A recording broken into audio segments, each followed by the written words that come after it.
Good morning, friends. I would like to welcome you to the Winter Convocation of the 2019-2020 academic year of the greatest seminary this side of the Jordan. Chicago Theological Seminary welcomes you and know that we rejoice in your presence. We rejoice that you are here in the number, and we welcome you to the exciting work that God has given unto us. So thank you, my friends, and welcome.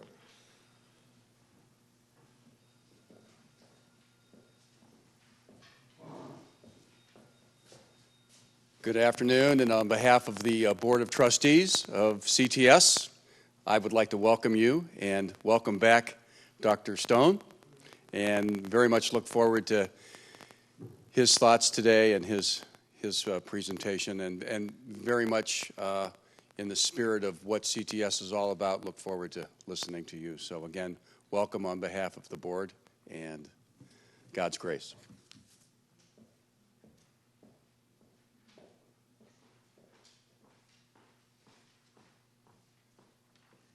Mitri Rahib says, hope is what we do today.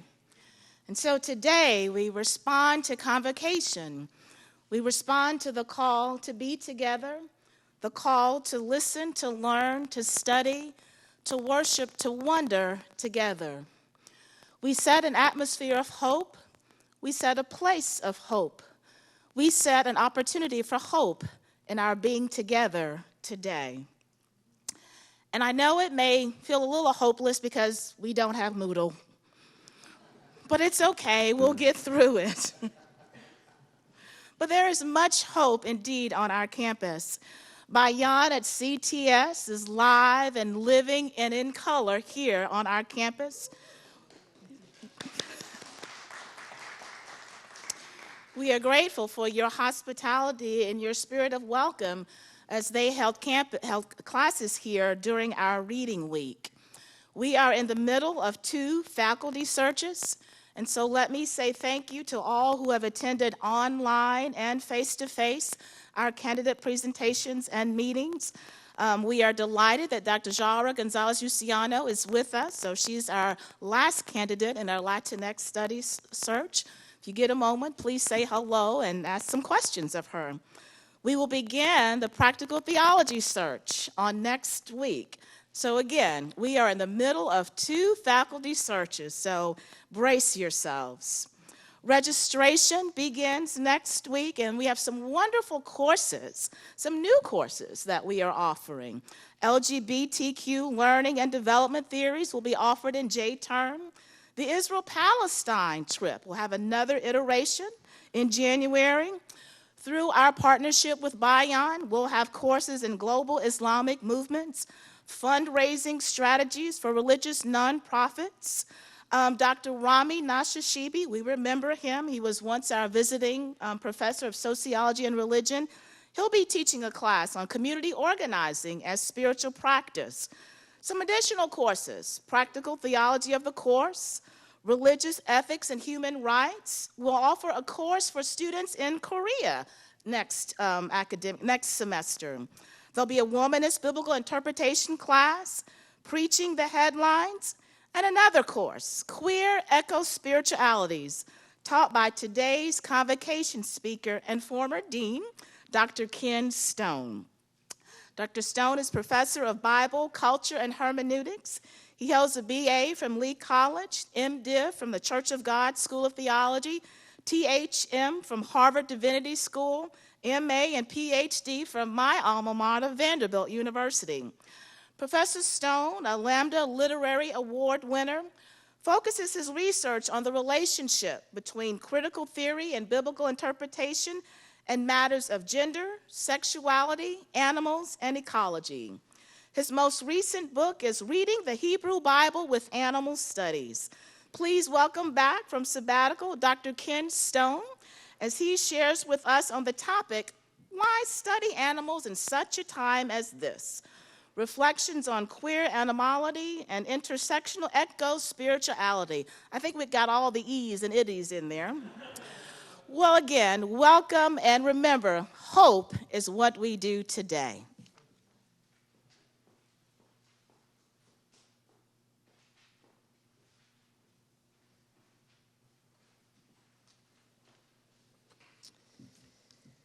So Jewish tradition values above all the other postures of prayer, the posture of thanksgiving, and in fact tries to cultivate it as a spiritual practice. So ideally, we walk through the day and recite 100 spontaneous blessings, that there would be 100 things we meet that want us to sing out praise and thanksgiving. But there are also Thanksgiving prayers inside the fixed liturgy, including many of them, including one called the Hoda'ah, the Thanksgiving prayer, and this English translation comes as an adaptation from that. So join me in the Hebrew or English italics, whichever you prefer. For the expanding grandeur of creation, worlds known and unknown, galaxies beyond galaxies, filling us with awe and challenging our imaginations, Modim anachnu lach, we give thanks to you. That's your part. You've got to get that right. Let's try it again. Modim anachnu lach, we give thanks to you. That was way better. For this fragile planet Earth, its times and tides, its sunsets and seasons, Modim anachnu lach, we give thanks to you. For the joy of human life, its wonders and surprises, its hopes and achievements, Modim anachnu lach, we give thanks to you. For human community, our common past and future hope, our oneness transcending all separation, our capacity to work for peace and justice in the midst of hostility and oppression, Modim anachnu lach, we give thanks to you. For high hopes and noble causes, for faith without fanaticism, for understanding of views not shared, Modim anachnu lach, we give thanks to you. For all who have labored and suffered for a fairer world, who have lived so that others might live in dignity and freedom, Modim anachnu lach, we give thanks to you. For human liberties and sacred rights, for opportunities to change and grow, to affirm and choose, Modim anachnu lach, we give thanks to you. We pray that we may live not by our fears, but by our hopes, not by our words, but by our deeds. Blessed are you, Eternal One. Your name is goodness, and it is beautiful to tell of our gratitude to you. Baruch atah Adonai, hatov shimcha, u'lecha na'eh lehodot.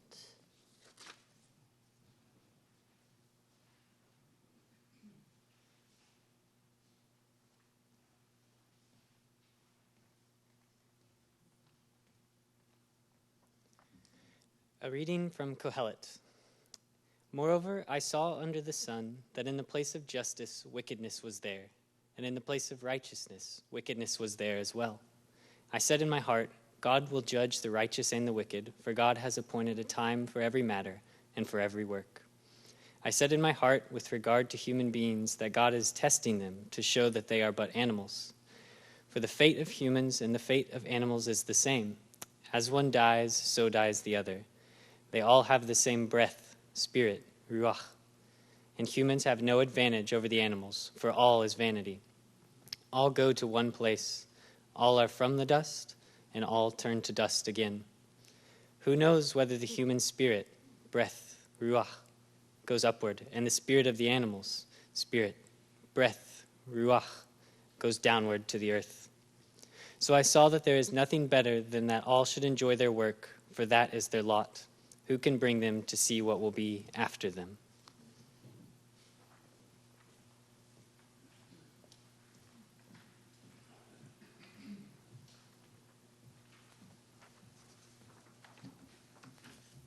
A reading from Mary Oliver. Somewhere, a black bear has just risen from sleep and is staring down the mountain.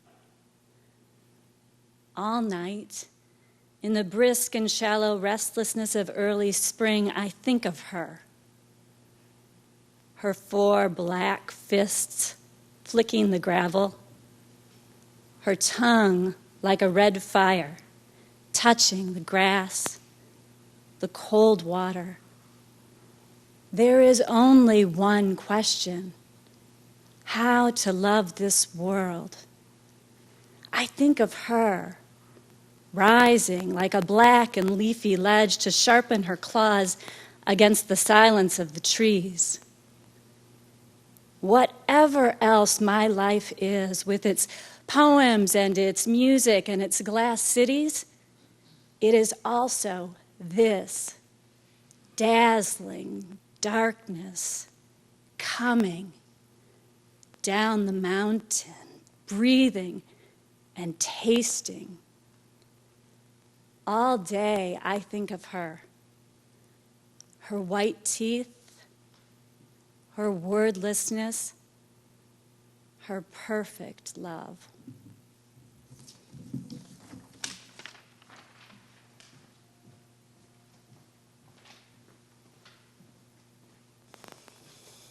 A reading from Psalm 104. Bless the Lord, O my soul. O Lord my God, you are very great. You make springs gush forth in the valleys. They flow between the hills, giving drink to every wild animal. The wild asses quench their thirst. By the streams, the birds of the air have their habitation. They sing among the branches. From your lofty abode, you water the mountains. The earth is satisfied with the fruit of your work. You cause the grass to grow for the animals, and plants for people to use, to bring forth food from the earth, and wine to gladden the human heart, oil to make the face shine, and bread to strengthen the human heart. The trees of the Lord are watered abundantly, the cedars of Lebanon that God planted. In them the birds build their nests. The stork has its home in the fir trees. The high mountains are for the wild goats. The rocks are a refuge for the hyraxes. You have made the moon to mark the seasons. The sun knows its time for setting. You make darkness, and it is night, when all the animals of the forest come creeping out. The young lions roar for their prey, seeking their food from God. When the sun rises, they withdraw and lie down in their dens. People go out to their work and to their labor until the evening. O Lord, how manifold are your works. In wisdom you have made them all. The earth is full of your creatures. Yonder is the sea, great and wide. Creeping things innumerable are there, living things both small and great. There go the ships and Leviathan that you formed to sport in it. These all look to you to give them their food in due season. When you give to them, they gather it up. When you open your hand, they are filled with good things. When you hide your face, they are dismayed. When you take away their breath, spirit, ruach, they die and return to their dust. When you send forth your spirit, breath, ruach, they are created, and you renew the face of the ground.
Good afternoon. When I went on sabbatical in 2018, my book, Reading the Hebrew Bible with Animal Studies, had only recently been published. So I was able to begin a sabbatical without too much anxiety about a book project that was overdue, which, let's be honest, is how sabbaticals are often experienced. As far as research and writing were concerned, I could ask myself, what do I want to do next? What questions do I want to explore now that this book is done? At certain moments, a kind of fantasy sabbatical opened up before me, where these questions would be answered clearly. We professors have our fantasies too, even if they're not as interesting as some of yours. But meanwhile, I had to get to work on a series of articles that I had already agreed to write during my sabbatical. There was, for example, an article on affect and animality in 2 Samuel 12, where a woman is represented as a little lamb, loved like a daughter by her poor master, but stolen and eaten by a richer man. There was a related article on animal studies and feminism, which served as a reminder of the animalization of the subjugated and oppressed that has continued from the ancient world down to our own. And there was an article exploring whether a contemporary school of thought known as critical posthumanism has anything to offer to the interpretation of biblical texts, which are, after all, pre-humanist. But there were two other articles written on each end of my sabbatical that especially influenced the issues I want to reflect on today. The first, now available in the Journal Interpretation, let me know if you want a PDF, focused on Psalm 104, a portion of which Jared read a while ago. There are many fascinating features of this beautiful but infrequently read psalm that I tried to highlight, but for my purposes today, it's sufficient to note just a couple of points. First, this psalm is one of the least anthropocentric texts in all of the Bible. Humans appear here, but we're actually given less attention than a number of animals, birds, wild asses, mountain goats or ibexes, roaring lions, even sea monsters whose sustenance and habitats are provided by God. Animals have an independent relationship with God in Psalm 104. The lions in the psalm cry out to God, seeking their food almost as if in prayer, and God tends to their welfare. And if you've ever heard a lion crying out in the night, you will know that God could never ignore them. But another key component of this psalm is a shared reliance upon the Spirit of God. Spirit, breath, ruach. The word is the same in Hebrew. All of us, humans and non-humans alike, are animated by God's ruach in this psalm, spirit, breath. Just as in other texts, we're all made out of the adamah, or soil, and all consist of nephesh, the Hebrew word often translated by Christians as soul. A lot of Christians don't realize that animals have souls in the Hebrew Bible just as we do. So Psalm 104 kicked off my sabbatical. And I'm not sure that a day has gone by in the last 2 years when I didn't think about Psalm 104 at some point. That was the front end of my sabbatical. The last article I completed during my sabbatical was on its surface quite different. Having been invited to contribute to a volume on biblical interpretation and the work of the writer Margaret Atwood, best known perhaps for having written The Handmaid's Tale, I chose to write on what I called queer animality in a trilogy of Atwood's other novels titled Oryx and Crake, good animal references, The Year of the Flood, which has a nice biblical sound and incorporates a good deal of biblical interpretation, and Mad Adam. And I began to realize while I was reading those novels the third time that I wasn't done with animal studies. I started noticing paths that I still wanted to explore. As the Atwood essay perhaps indicates, I found myself wandering further away from the approved trails of biblical and theological scholarship. Now, truth be told, I've never been very good at staying on approved scholarly trails. It's been a problem for me since I was a young Pentecostal but closeted seminarian. But those of you who hike know that even though wandering off trail can be a dangerous business, I'm carrying the evidence of that now, it also carries its own rewards. So I began wondering, for example, about the integration of work in animal studies with work in LGBTQ religious studies. When I gave a lecture on Psalm 104 early in my sabbatical, a younger biblical scholar, they're getting younger every day, who introduced me made a comment about my playing a role in bringing biblical studies into dialogue with two quite different academic discourses. Queer theories first, animal studies later. This was meant as a compliment. But it struck me right away that it wasn't how I actually experienced my relationship with biblical studies. Queer reading and animal studies didn't seem as far apart to me as my colleague implied. And the phrase queer animality, on which I had already been ruminating as a way to read Atwood's trilogy, ruminating being another good animal word, gave me a lens through which to explore this fact. I'll come back to queer animality in a moment. But first, let me note that there was another path that I also struggled to navigate, a more treacherous path, indicated by the question that I've adopted for the title of today's lecture. Why study animals in such a time as this? Now, I have to confess that this question is not an exact quote from any one person. It tries rather to capture concerns that have led a number of people over the last few years to try to understand what I understand the point of engagement with animal studies to be. Here I'm thinking mainly of questions from folks who broadly share the commitments of CTS and my own commitments to the increase of justice and mercy. In fact, the questions sometimes came from people at CTS.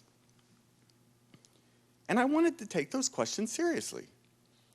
In fact, that's why I chose in my title for today to frame the question with language from the book of Esther.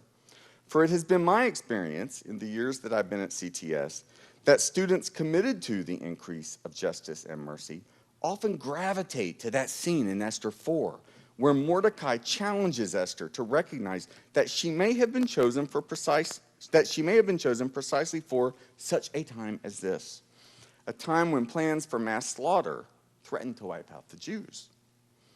There's hardly a more clear example in the Bible of acting in a context of crisis, with awareness of the particular circumstances that, in a specific moment, such a time as this, require a response from those of us who are committed to the increase of justice and mercy. And so I was reminded that in our contemporary moment, too, we find ourselves asking, what is required of us in such a time as this? I don't just mean the time since Election Day 2016. That day and its consequences were traumatic enough. But it was clear long before then that, as Kohelet says in the passage Zach read for us, in the place of justice, wickedness was there. And in the place of righteousness, wickedness was there as well. And I, too, kept saying in my heart, as Kohelet does, that God will judge the righteous and the wicked. But it didn't appear actually to be happening. Indeed, the experiences of people close to me, such as my own spouse, who's here today, and who doesn't have the privilege that I have of getting by as a white man, even if a white gay man, have been a constant reminder of, among other things, the vulnerability of immigrants in such a time as this. In the place of justice, wickedness is there. And in the place of righteousness, wickedness is there as well. And so I've had to wrestle with questions like, Ken, when immigrant children are in cages, how can you worry about chimpanzees or chickens in cages? Why study animals in such a time as this? A challenging question. But as it turns out, one of the touchstones I keep coming back to is Psalm 104. Indeed, I keep coming back to this section in particular. Quote, these all look to you, these in context, clearly animals and human, to give them their food in due season. When you, God, give to them, they gather it up. When you open your hand, they're filled with good things. When you hide your face, they're dismayed. When you take away their breath, spirit, ruach, they die and return to their dust. When you send forth your spirit, breath, ruach, the same word, they are created, and you, God, renew the face of the ground. Now, as interested as I am in the animals in this poem, it's actually the spirit part that stuck with me. I've never been one of those faculty members who worried too much about the word spirituality as opposed to theology or religion, debates about spiritual but not religious, and all that. And in fact, it may even have surprised a few colleagues that I included the term spirituality in my title. But having been raised by Pentecostals who emphasize spirit, I've never been hostile to the language of spirit. In fact, if we're going to look for resources for our spirituality, it would seem important to me, naive biblical scholar that I am, to actually examine words for spirit. And so I had to ask, what does it mean? What does it mean as a matter for spirituality? That according to Psalm 104, God animates me and you with the same spirit, the same breath, that animates the lion, the elephant, the pronghorn, the pelican, the black bear. And that's what sent me to the notion of queer animalities. Now, my thinking here on queer animalities is inspired in part by a chapter on queer animality in Mel Y. Chen's book, Animacies, Biopolitics, Racial Mattering, and Queer Affect. Chen discusses animality as, quote, the stuff of animal nature that sometimes sticks to animals, but also sometimes bleeds back onto textures of humanness, end quote. Animality blurs the line between humans and other species.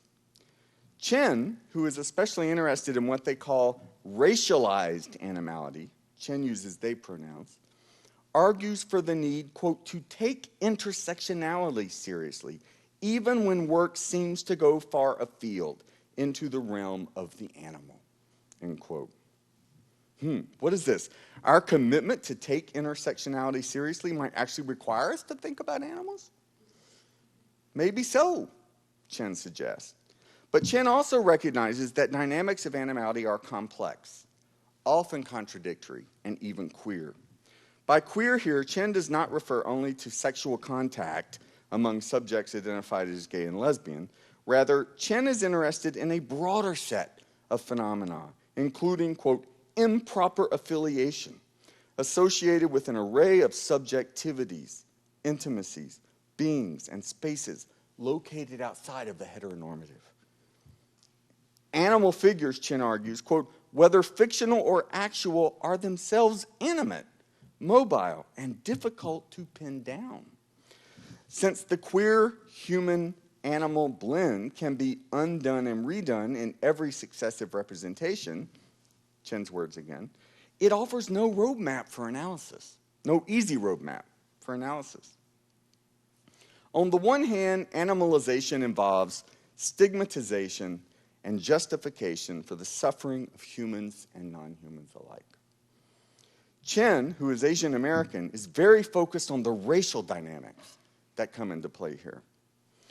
But as Chen also notes, reflection on animality today requires us to acknowledge that non-human animals, quote, share with humans certain territories of sense, percept, cognition, feeling, and indeed language, as well as sentience, transposable consubstantial matter, and consanguinity, end quote. Transposable consubstantial matter? What? I'm sure you're asking that. What's transposable? What's consubstantial? Well, consider this fact, which Atwood builds into her trilogy of novels. Right now, pigs are the best candidates for non-human heart transplants. Not simply because their hearts are about the same size as ours, which is true, but also because, unlike our primate cousins, pigs have lived with us for so long that they have developed immunities to the pathogens that we both encounter every day. Think about that the next time you're chowing down on your bacon. What would the pig, who's as smart as your dog and just as emotional and social, say to you about the ironic fact that you might need a pig's heart one day because you spent too much time eating pig? But back to Chen. This isn't a lecture on diet.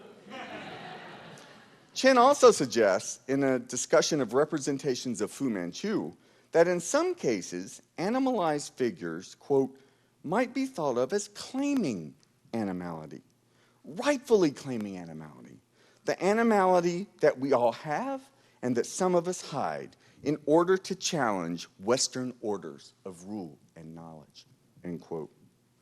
Chen is reminding us here that every time we deny our animality, we are in fact supporting, rather than criticizing, Western orders of rule and knowledge.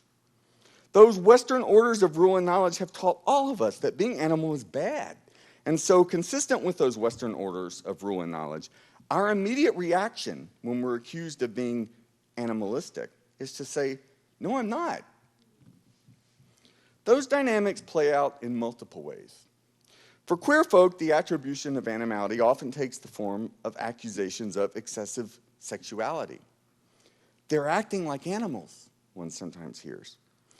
And it's a peculiar situation in which to find oneself as a queer person. One is either too animalistic, too obsessed with having sex with anyone anywhere, or one isn't animal enough because it's not natural. But this no-win sexualization of animality doesn't only affect LGBTQ folk, because as we all know, the accusations of being too animalistic and too sexual are deployed in other ways as well, against anyone who isn't white and against women. Why is it that anytime the Western orders of rule and knowledge, to recall Chen's phrase, want to stigmatize and oppress, the discourses of animality and sexual deviance both show up? Animality is a weapon here. It tells us nothing about our actual relationships to the other creatures who, as Psalm 104 reminds us, also rely upon God for the provision of good things, including food, a place to live, and the spirit or breath that animates us all. Now, most of you are aware that in the history of queer theory, a key moment came when folks whose sexual and gender identities didn't line up with normality said, you know what? I don't care that you've used the word queer to stigmatize us. In fact, I'm going to reclaim that term as a location from which to call into question your understanding of normality. You can keep trying to use it as an accusation, but I'm going to use it as a positive resource. And what I've been thinking about more and more is that the move many of us made with respect to the word queer has to be made now with the word animality. This is where my interest in queer animalities has increasingly moved in the direction of intersectional eco-spiritualities. Some great work has already been done on intersectional eco-spiritualities, including, for example, Melanie Harris's wonderful book, Eco-Womanism, which I'm planning to use next semester, and you are invited to sign up for my class. But my own queer reflections have been especially focused on trying to activate that critical turn whereby one says, I see here that you're trying to use that accusation, that insult, that label against me. But rather than denying the label, I'm going to use it as a position from which to critique your assumptions about embodied life.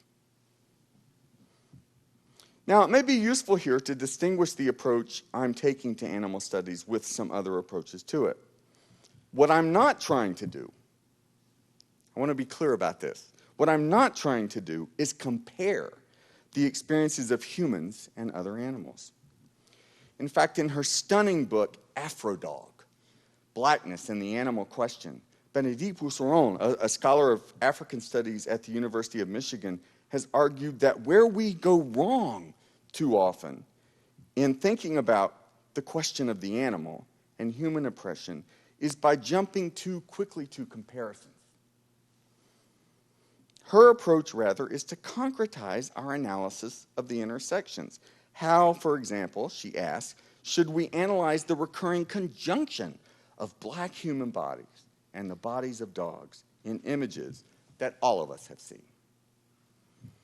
The point is not to compare darker human bodies and the bodies of dogs, but rather to ask, how are these different bodily experiences being brought together in such a way as to confirm structures of privilege?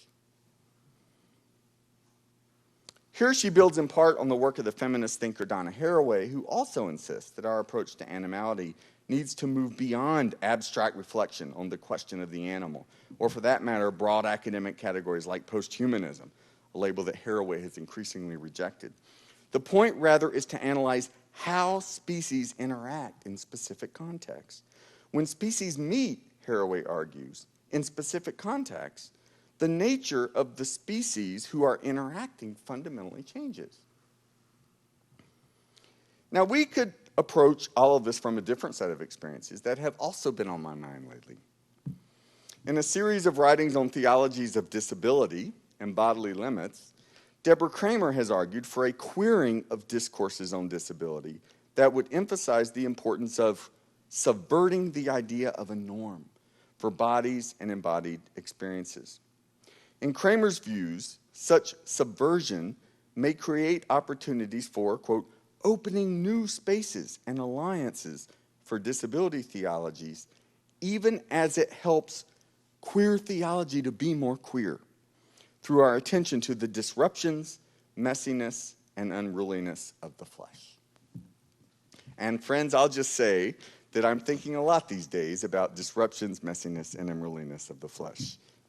Sorry, Hip. Kramer is focused especially on human flesh, but she's responding to an article by disability theologian Sharon Betcher, who moves in what Betcher does call a posthumanist direction, which does not correspond to normalizing notions that usually undergird humanist assumptions about the normal, healthy body. Indeed, Betcher, who calls attention to ways in which ecological devastation is producing mutations in the bodies of, for example, frogs, her example, notes that she is herself still trying to, quote, figure out how to think about this intersection between eco-theology and disability studies, end quote. But this chain of associations, from queer feminist disability theology such as Kramer's, to eco-feminist disability theology such as Betcher's, to a much closer intersection with animal studies, is carried even further outside of theological studies by, for example, a wonderful book by Sonara Taylor titled Beasts of Burden, Animal and Disability Liberation. But for me, as a biblical scholar, a queer biblical scholar, an increasingly disabled biblical scholar these days, in a theological institution, I have to keep asking how all of this relates to our theological traditions. And so, returning to my obsession with Psalm 104, how does all of this relate to our embodied, primate, mammalian existence as creatures who exist on God's Spirit, God's breath? Now, the word I've been translating as spirit and breath is a little more complicated than that. The biblical scholar Ted Hebert from McCormick has in fact argued for the translation air. One of Hebert's points is that the terminology of air actually helps us connect biblical language to our current crisis of climate change.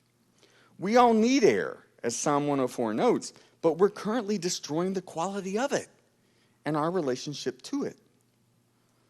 Now, here I could follow a few different trails. I could, for example, emphasize the ways in which climate change, air change, is killing off the very creatures referred to in Psalm 104. And I don't just mean animals.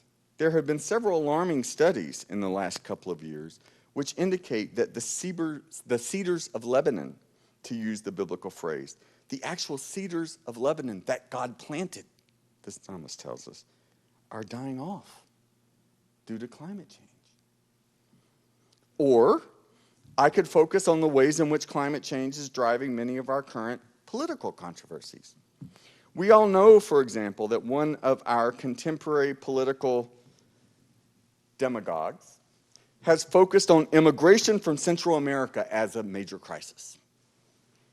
But how much attention is given to the fact that a lot of the immigration from Guatemala, for example, is driven by the fact that people in Guatemala literally can't survive because climate change is making it increasingly impossible to grow food.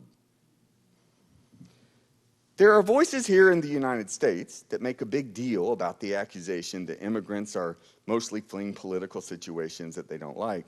But friends, this is increasingly not the case. Immigration is more and more an ecological issue. This is not only true about places like Guatemala. It's also one of the main reasons that Africans are trying to immigrate to Europe. I can't grow food anymore in my part of the world. And the same droughts that we caused are also wiping out other species at the same time.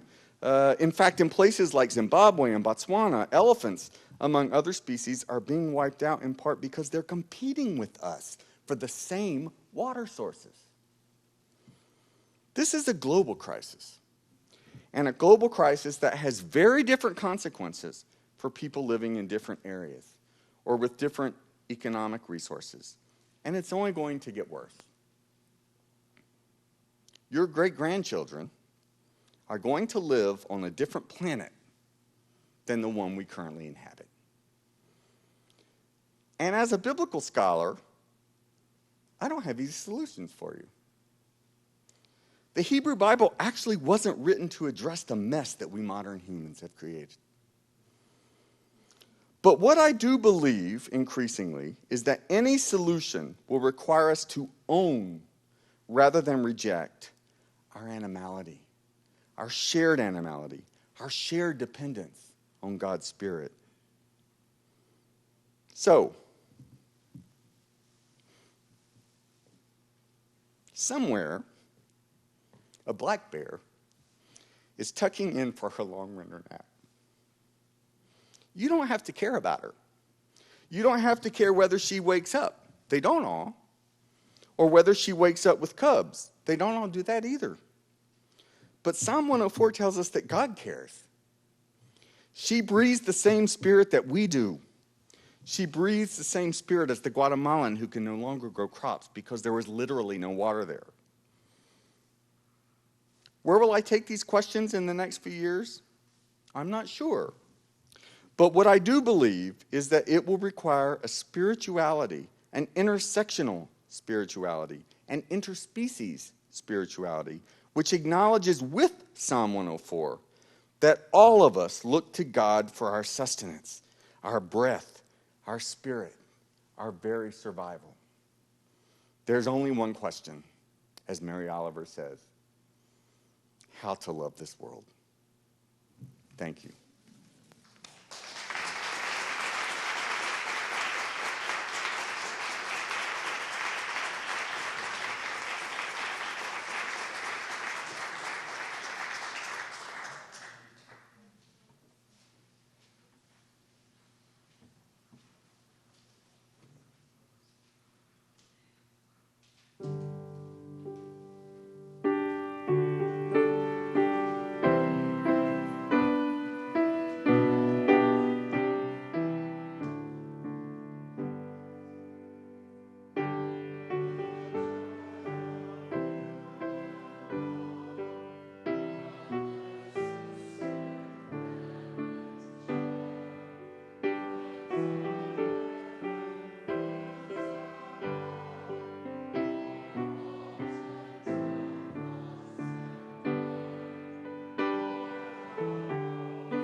Let us pray.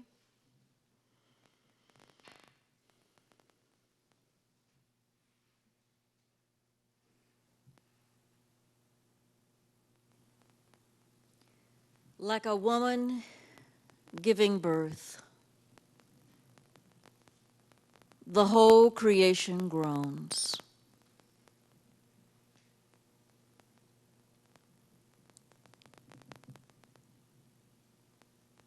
And you, O God, with your spirit, your breath,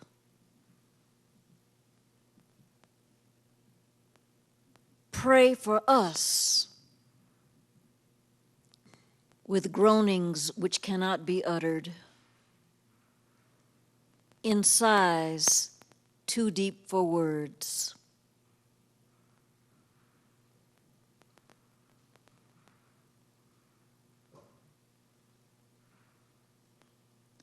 And so we give you thanks today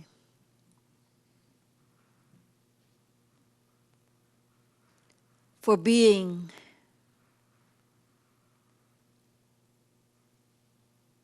the keeper of our hearts, the giver of our resolve,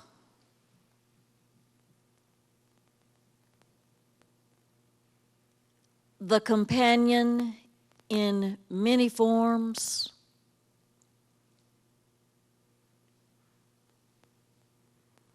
the lover of our animality,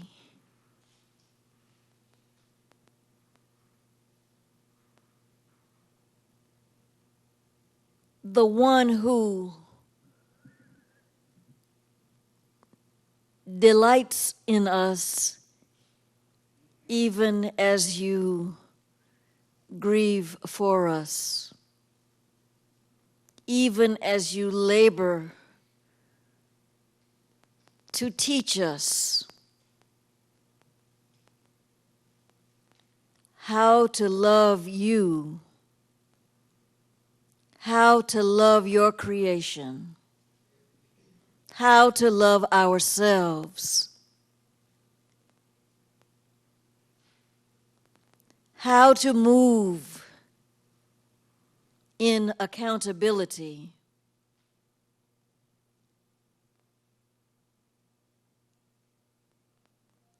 how to find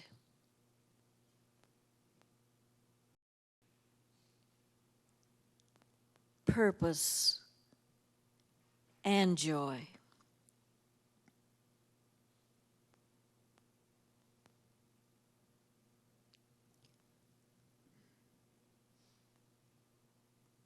We're grateful. Even as we are convicted, we are grateful.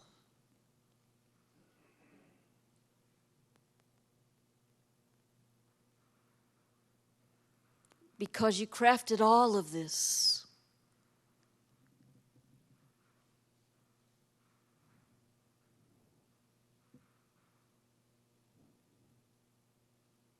in pure love.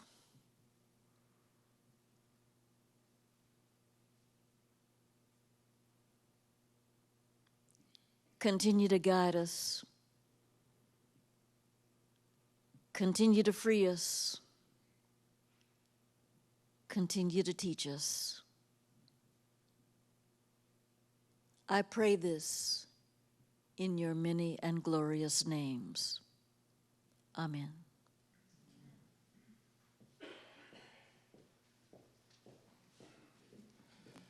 May God's blessing be upon us as we go forth into the world with a renewed insight and understanding about our animality, our relationship to non-human animals, and our need to live in peace and in justice with all sentient beings.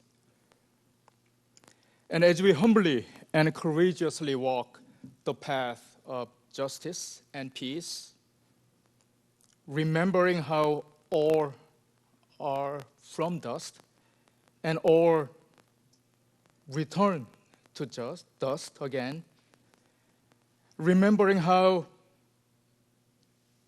in this world, in place of justice, wickedness run rampant. May the strength of God preserve us and sustain us this day and forever. Amen. And as we go from this place to share a meal, let us give thanks to God for the food prepared for us and for all the labors that have gone in for its preparation. May it nourish us and sustain our bodies so that we can continue to carry on the work that God has called us to do with mercy and compassion. Amen.